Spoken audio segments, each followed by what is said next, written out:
बोलिए सत्यनारायण स्वामी की जय। बोलिए एकादशी मैया की जय।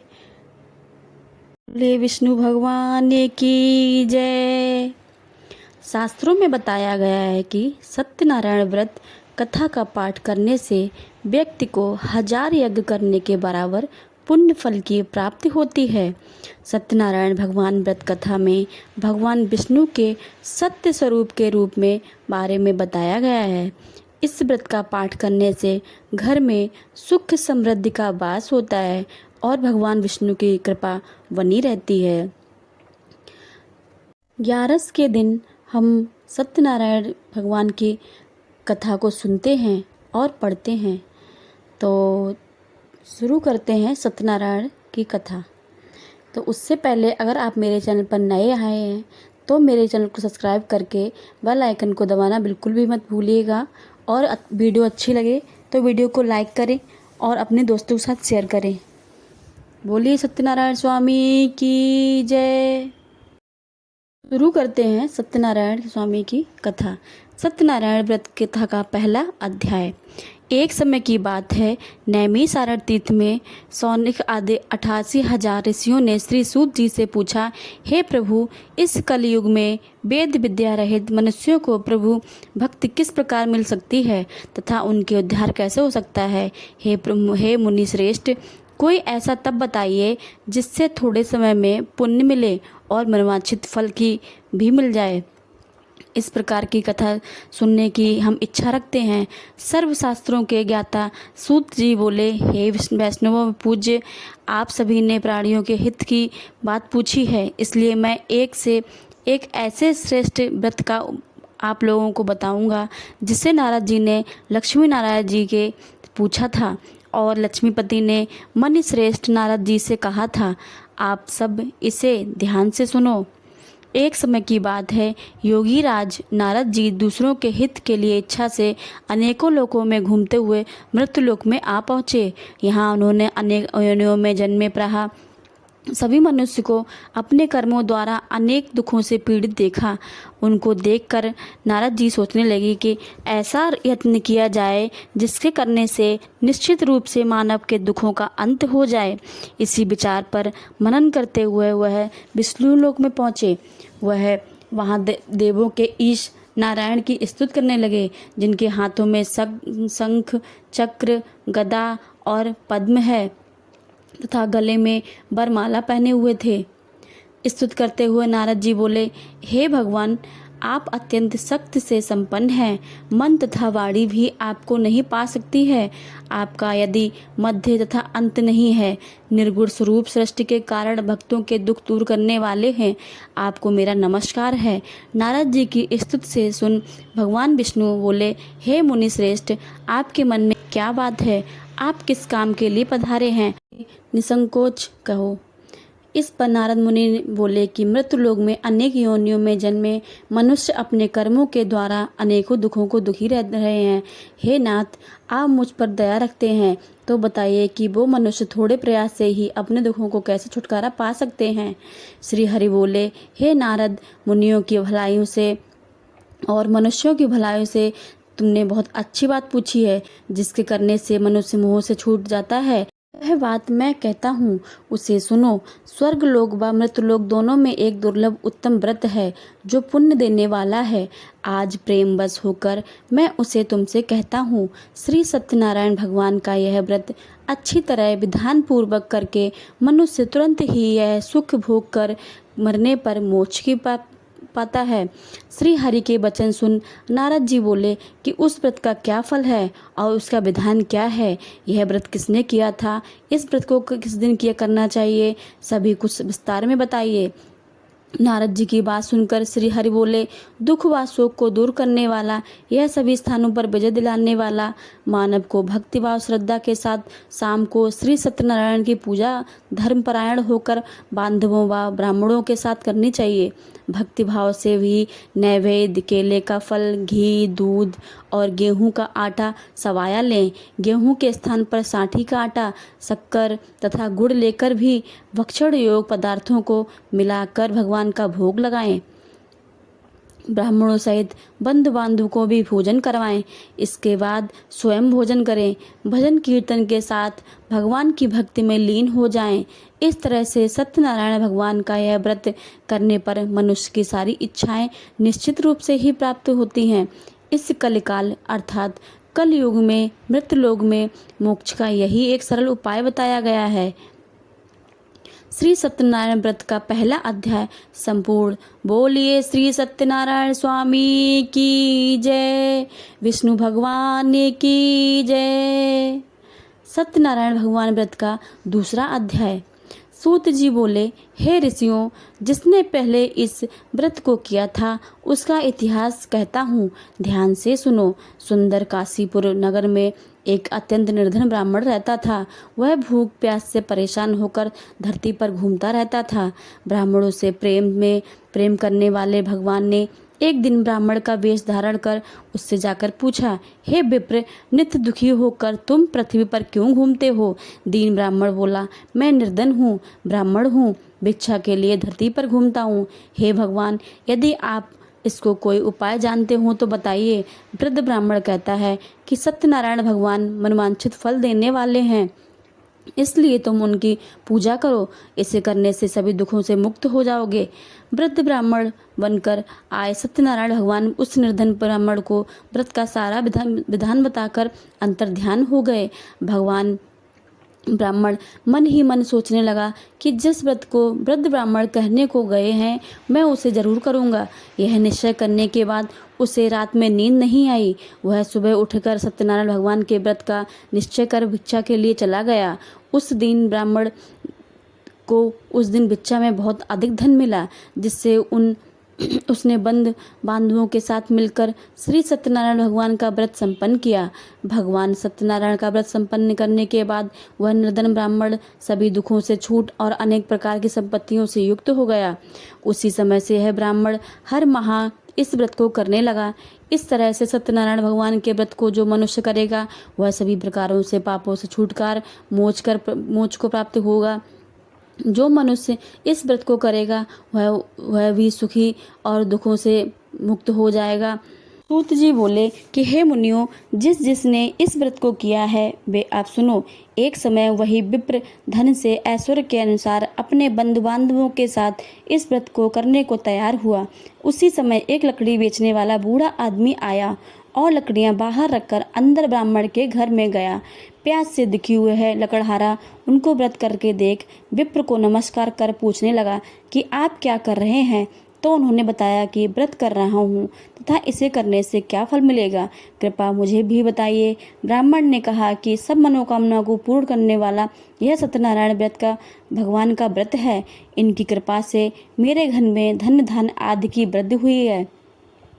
विप्र से सत्यनारायण व्रत का या बारे में जानकर लकड़हारा बहुत प्रसन्न हुआ। चरणामृत लेकर व प्रसाद खाने के बाद वह अपने घर गया। लकड़हारे ने अपने मन में संकल्प लिया कि आज लकड़ी बेचने से जो धन मिलेगा उसी से श्री सत्यनारायण भगवान का व्रत रखूंगा। मन में इस विचार को लेकर बूढ़ा आदमी सिर पर लकड़ियां रखकर उस नगर में बेचने गया जहां धनी लोग ज़्यादा रहते थे। उस नगर में उसे अपनी लकड़ियों का पहले से अधिक 4 गुना दाम मिला। बूढ़ा प्रसन्नता के साथ दाम लेकर केले, शक्कर, घी, दूध, गुड़ और गेहूं का आटा ले आया और सत्यनारायण भगवान के व्रत की अन्य सामग्रियां लेकर अपने घर गया। उसने अपने बंधु बांधवों को बुलाकर विधि विधान से सत्यनारायण भगवान का पूजन और व्रत किया। इस व्रत के प्रभाव से वह बूढ़ा लकड़हारा धन्य पुत्र आदि से युक्त होकर संसार में समस्त सुखों को भोग अंतकाल में वैकुंठ धाम चला गया। श्री सत्यनारायण व्रत कथा का दूसरा अध्याय संपूर्ण। बोलिए श्री सत्यनारायण भगवान की जय, विष्णु भगवान की जय, लक्ष्मी माता की जय। सत्यनारायण भगवान व्रत की कथा का तीसरा अध्याय। सूत जी बोले, हे श्रेष्ठ मुनियों, अब आगे की कथा कहता हूँ। पहले सबसे उल्कामुख नाम का एक बुद्धिमान राजा था। वह सत्यवक्ता और जितेंद्रिय था। प्रतिदिन देव स्थानों पर जाता और निर्धन को धन देकर उनके कष्ट दूर करता था। उसकी पत्नी कमल के समान मुख वाली और सती साध्वी थी। भद्रशील नदी के तट पर उन दोनों ने श्री सत्यनारायण भगवान का व्रत किया। उसी समय साधु ने एक वैश्य आया।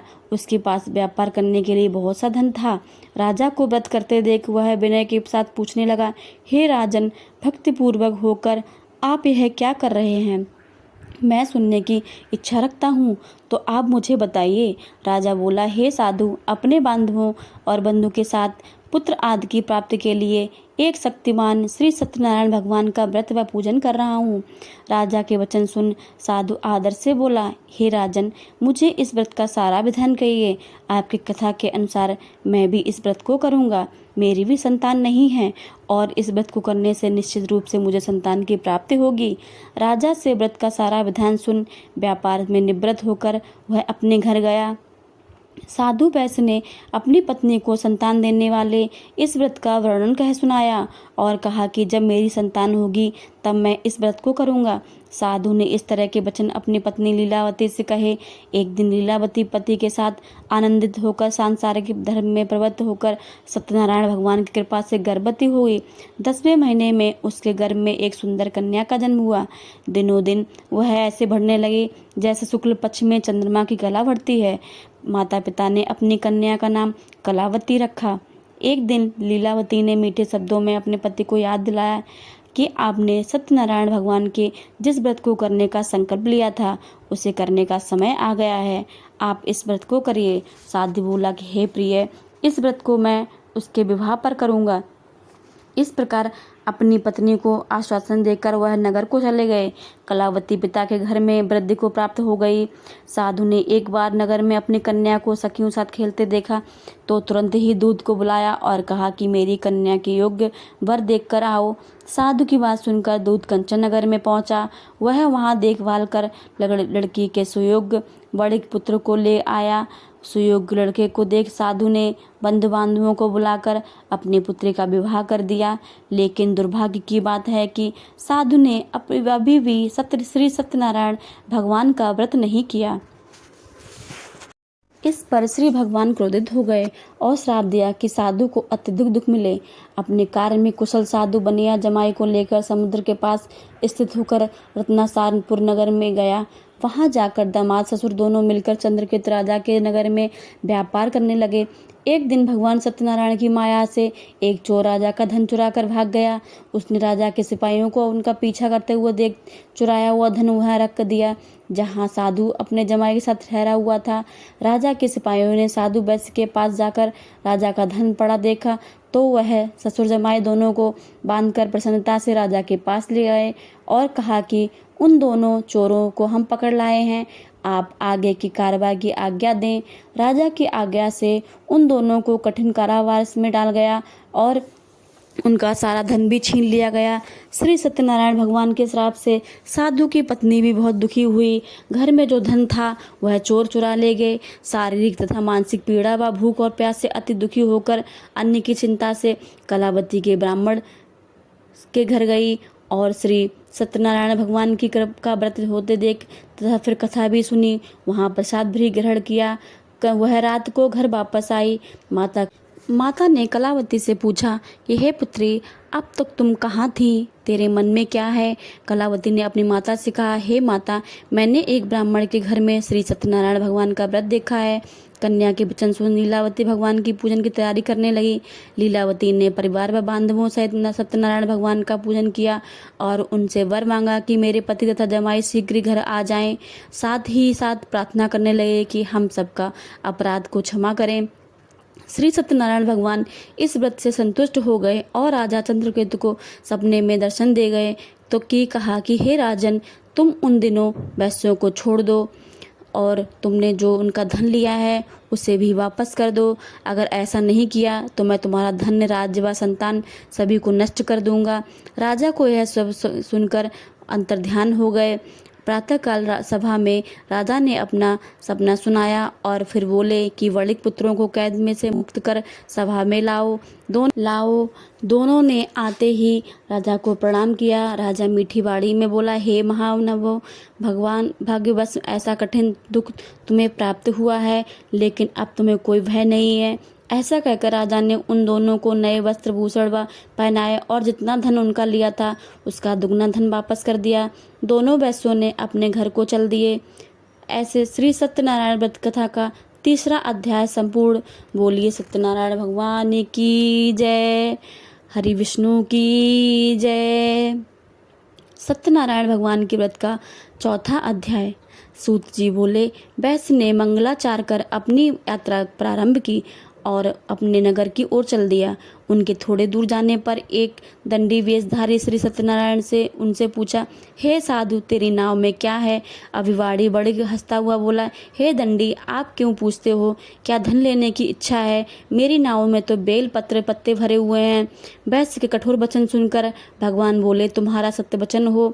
दंडी ने ऐसे वचन कहे वह दूर चला गए और कुछ दूर जाकर समुद्र के किनारे बैठ गए। दंडी के जाने के बाद साधु वैश्य ने नित्य क्रिया के पश्चात नाव को ऊंची उठते देखकर अचंभा माना और नाव में बेल पत्र और पत्ते आदि को देख मूर्छित होकर जमीन पर गिर पड़ा। मूर्छा खुलने पर वह अत्यंत शोक से डूब गया और तब तक उसका दामाद बोला कि आप शोक न मनाएं, यह दंडी का शाप है, इसलिए हमें उनकी शरण में जाना चाहिए, तभी हमें हमारी मनोकामना पूरी होगी। दामाद की बात सुनकर वह दंडी के पास पहुंचा और अत्यंत भक्तिभाव नमस्कार करके बोला, मैंने जैसे आपसे जो जो असत्य वचन कहे थे उनके लिए क्षमा दें। ऐसा कहकर महान शोकातुर होने लगा। तब दंडी भगवान बोले, हे बड़े पुत्र, मेरी आज्ञा से बार बार तुम्हें दुख प्राप्त हुआ है, तू मेरी पूजा में से विमुख हुआ है। साधु बोला, हे भगवान, आपने आपकी माया में ब्रह्म आदि देवी देवता भी अनेक रूप को नहीं जानते हैं, तब मैं अज्ञानी कैसे जान सकता हूँ? आप प्रसन्न होइए। अब मैं समर्थ के अनुसार आपकी पूजा करूँगा, मेरी रक्षा करो और पहले जैसा समान नौका में धन भर दो। साधु वैश्य के भक्तिपूर्वक वचन सुनकर भगवान प्रसन्न हो गए और उसकी इच्छा के अनुसार वरदान देकर अंतर्ध्यान हो गए। ससुर जमाई जब नाव पर आए तो वह नाव धन से भरी हुई थी। फिर वही अपने अन्य साथियों के साथ सत्यनारायण भगवान का पूजन कर अपने नगर को चल दिए। जब नगर के नज़दीक पहुँचे तो दूत को घर में खबर करने के लिए भेज दिया। दूत साधु के पत्नी को प्रणाम करते हुए कहा कि हे मालिक, अपने दामाद सहित नगर के निकट आ चुके हैं। दूत की बात सुनकर साधु की पत्नी लीलावती ने बड़े हर्ष के साथ सत्यनारायण भगवान का पूजन कर अपनी पुत्री कलावती से कहा कि मैं अपने पति के दर्शन को जाती हूँ, तू भी कार्य पूर्ण कर कर शीघ्र आ जा। माता के ऐसे वचन सुन कलावती जल्दी से प्रसाद को छोड़कर अपने पति के पास चली गई। प्रसाद की अवज्ञा के कारण श्री सत्यनारायण भगवान रुष्ट हो गए और नाव सहित उसके पति को पानी में डुबो दिया। कलावती अपने पति को न पाकर रोती हुई जमीन पर गिर गई। नौका को डूबा हुआ देख व कन्या को रोता हुआ देख साधु बहुत दुखी होकर बोला, हे प्रभु, मुझसे तथा मेरे परिवार से जो भूल हुई है उससे क्षमा करें। साधु के दीन वचन सुनकर श्री सत्यनारायण भगवान प्रसन्न हो गए और आकाशवाणी हुई, हे साधु, तेरी कन्या मेरे प्रसाद को छोड़कर आई है, इसलिए उसका पति अदृश्य हो गया है। यदि वह घर जाकर प्रसाद खाकर लौटती है तो इसे उसका पति अवश्य मिल जाएगा। ऐसी आकाशवाणी सुन कलावती पर बहुत पहुंचकर प्रसाद खाती है और फिर आकर अपने पति के दर्शन करती है। उसके बाद साधु अपने बंधु बांधवों के सहित श्री सत्यनारायण भगवान की विधि विधान से पूजन करता है। इस लोक को सुख और अंत में स्वर्ग को जाता है। इत श्री सत्यनारायण व्रत का चौथा अध्याय संपूर्ण। बोलिए श्री सत्यनारायण भगवान की जय, विष्णु भगवान की जय, लक्ष्मी माता की जय। सत्यनारायण भगवान की व्रत का कथा का पांचवा अध्याय। सूत जी बोले, हे ऋषियों, मैं और एक और कथा सुनाता हूँ, उसे भी ध्यान पूर्वक सुनो। प्रजापालन से लीन तुंगध्वज नाम का एक राजा था। उसने भी भगवान का प्रसाद त्याग कर बहुत ही दुख सहन किया। एक बार वन में जाकर वन्य पशुओं को मारकर वह बड़ के पेड़ के नीचे आया। वहाँ उसने ग्वालों को भक्तिभाव से अपने बंधुओं सहित सत्यनारायण भगवान का पूजन करते देखा। अभिमानवश राजा ने उन्हें देखकर भी पूजा स्थान से नहीं गए और ना ही उनके भगवान को नमस्कार किया। ग्वालों ने राजा को प्रसाद दिया, लेकिन उसने वह प्रसाद भी नहीं खाया और प्रसाद को वहीं छोड़कर अपने नगर को चला गया। जब वह नगर में पहुंचा तो वहां सब कुछ तहस नहस हुआ पाया, तो वह शीघ्र ही समझ गया कि यह भगवान की ने किया है। वह दोबारा ग्वालों के पास पहुंचा और विधि पूर्वक पूजा करके प्रसाद खाया, तो श्री सत्यनारायण भगवान की कृपा से सब कुछ ठीक हो गया। दीर्घ काल तक सुख भोगने के बाद मरणोपरांत उसे स्वर्गलोक की प्राप्ति हुई। जो मनुष्य परम दुर्लभ इस व्रत को करेगा तो भगवान श्री सत्यनारायण की कृपा से उसे धन की प्राप्ति होगी। निर्धन धनी को धन और भय से मुक्त हो जीवन जीता है। संतानहीन मनुष्य को संतान सुख मिलता है और सारे मनोरथ पूर्ण हो जाते हैं, पर मानव अंतकाल में वैकुंठ को जाता है। सूत जी बोले, जिन्होंने पहले इस व्रत को किया है, अब उनके दूसरे जन्म की कथा सुनो। वृद्ध सतानंद ब्राह्मण ने सुदामा का जन्म लेकर मोक्ष की प्राप्ति की। लकड़हारे ने अगले जन्म में निषाद बनकर मोक्ष की प्राप्ति की। उल्का मुख राजा का दशरथ होकर बैकुंठ को गए। साधु नाम के वैश्य ने मोरध्वज ध्वज भरकर अपने पुत्र की चीर कर उसको मोक्ष का पाया। महाराज तुंगध्वज ने स्वयं भूमि होकर भगवान में भक्ति युक्त को कर्म को मोक्ष पाया। इत श्री सत्यनारायण व्रत की कथा का 5वां अध्याय संपूर्ण। बोलिए श्री सत्यनारायण भगवान की जय। भगवान विष्णु की जय। लक्ष्मी माता की जय। भगवान सत्यनारायण स्वामी जी की आरती। जय लक्ष्मी रमणा स्वामी, जय लक्ष्मी रमणा। सत्यनारायण स्वामी, सत्यनारायण स्वामी, जनपातक हरिणा। ओम जय लक्ष्मी रमणा। रत्न जड़ित सिंहासन, अद्भुत छवि राजे स्वामी, अद्भुत छवि राजे। नारद करत निरंतर, नारद करत निरंतर, घंटा ध्वनि साजे। ओम जय लक्ष्मी रमणा। प्रकट भये कलि कारण, तुझको दरस दियो स्वामी, तुझको दरस दियो। ओ बूढ़ो ब्राह्मण बन करे, बूढ़ो ब्राह्मण बन करे, कंचन महल कियो। ओम जय लक्ष्मी रमणा। वैसे मनोरथ पायो, श्रद्धा तज दीनी स्वामी, श्रद्धा तज दीनी। सो फल भोग्यो प्रभु जी, सो फल भोग्यो प्रभु जी, फिर स्तुति कीनी। ओम जय लक्ष्मी रमणा। भाव भक्ति के कारण छिन्न छिन्न रूप धरो स्वामी, छिन्न छिन्न रूप धरो। श्रद्धा धारण कीनी, श्रद्धा धारण कीनी, तिनको काज सरो। ओम जय लक्ष्मी रमणा। ग्वाल बाल संग राजा, वन में भक्ति करी स्वामी, वन में भक्ति करी। मन वांछित फल दीनो, मन वांछित फल दीनो, दीन दयालु हरि। ओम जय लक्ष्मी रमणा। चढ़त प्रसाद सवायो, कंदली फल मेवा स्वामी, कंदली फल मेवा। धूप दीप तुलसी से, धूप दीप तुलसी से, राजी सत्य देवा। ओम जय लक्ष्मी रमणा। श्री सत्यनारायण जी की आरती जो कोई नर गावे, स्वामी प्रेम सहित गावे। ऋषि सिद्ध सुख संपत्ति सहज रूप पावे। ओम जय लक्ष्मी रमणा, ओम जय लक्ष्मी रम, स्वामी जय लक्ष्मी रमणा।